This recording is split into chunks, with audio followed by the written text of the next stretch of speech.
Hi, Darin Mangum here, the PPM attorney, securities lawyer with the law firm of Mangum and Associates. In today's video, I wanted to talk about kind of the timing of starting a new real estate opportunity fund, real estate investment fund. Lately, I've been getting a lot of clients calling to saying, "Hey, should I start a real estate investment fund, or do I need a private placement memorandum to raise capital for a real estate project or opportunities?"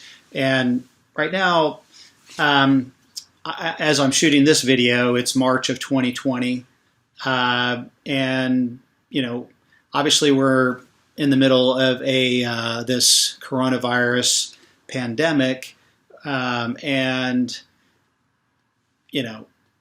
I kind of hesitated in putting out a video that talked about the coronavirus because there's just too much information out there and it's too early to tell.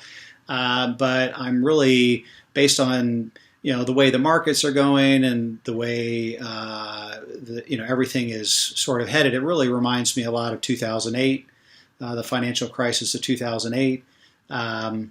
Where the end of the world was here, and I got a lot of the same questions. Should I really start a real estate opportunity fund back then? Now, obviously, a lot of my clients back in 2008 that had real estate opportunity funds or real estate funds, again, for different projects, a lot of them went through a really tough time because they had existing investors that all of a sudden now were on edge and very, very when they see their other investments in the stock market blowing up, they tend to think, oh shoot, maybe I need to pull my money out of this real estate opportunity fund that I invested in last year or the year before, right?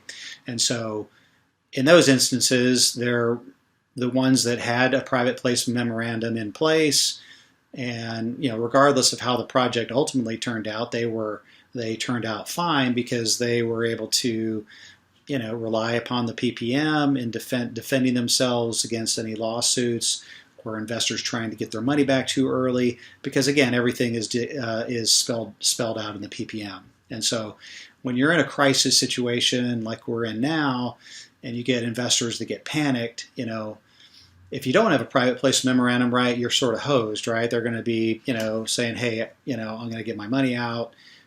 Whereas with a private placement memorandum, you can basically fall back on that and say, hey, look, we're in it for the long term, and just sit tight, and we're going to ride this out. Obviously, if you have the capacity to redeem their interest and get them out, then that's great. But the last thing you want to do is put yourself in a situation where you're forced to, right? So, anyway, I'm reminded of that as well. And as far as starting a new opportunity fund now, kind of again, as in 2008, it became in later year 2009, 2010. Again, we went through a recession. Hard to say right now whether we're going to go through. I mean, all likelihood we're already in a recession, or we're going to get going into a recession, and so that tends to obviously, again, people. We're going to see a rise in foreclosures. We're going to see more and more people moving into multifamily housing type projects. And so, really, what does that mean for the real estate developer or a private real estate fund?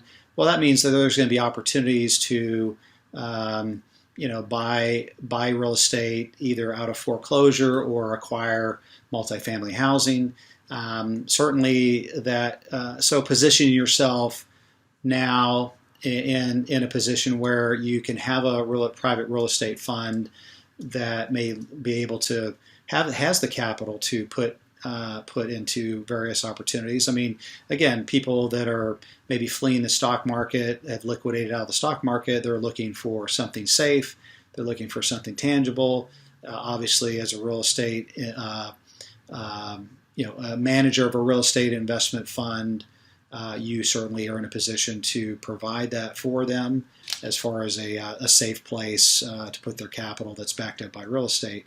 And so, I mean, again, most of our clients are real estate related, and when it comes to putting together private placement memorandums, obviously, we've been doing it over 20 years now, and know how to do it properly and correctly so as to satisfy all the SEC and federal and state securities laws. And so, again, if you'd like to have a conversation about the timing of your real estate opportunity fund, I'd be glad to have that conversation.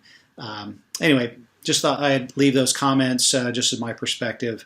And anyway, if we can help you, please be in touch. Thanks.